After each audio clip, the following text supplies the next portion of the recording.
Hindi ako nagugulat dahil hindi siya bago, eh. They were Mhm. never out of business, 'di Mhm. ba?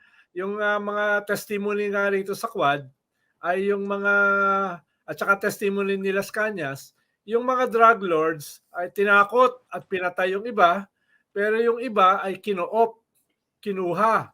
Kaya nga yun yung, idinidikit kay Michael Yang, eh, yung Presidential Mhm. Advisor for Economic Affairs ni Digong, 'di ba?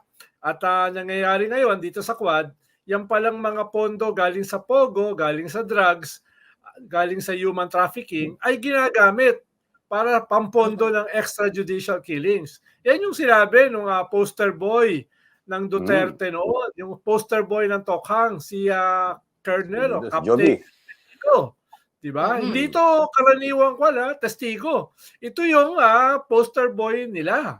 Parang si Las Cañas. Si Las Mhm. Cañas ay head of the Baudet Squad, allegedly. Hmm. So itong mga testigo na ito ay, malinaw na smoking gun. Anong sabi ni Mhm. Espenido? The Philippine National Police is the biggest criminal organization. Kaya hindi Mhm. naman nakakagulat. Dati kuwan yan, eh, weteng.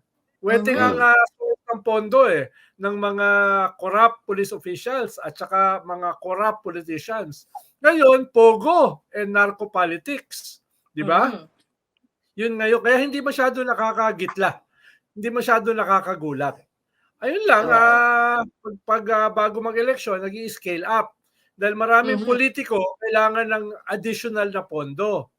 Ayaw Naku naman po. nilang gamitin yung kanilang naipon, yung kanilang nanakaw, kaya kukuha sila diyan sa mga criminal organizations. Pero siyempre may kapalit yan, Hmm. poprotektahan sila.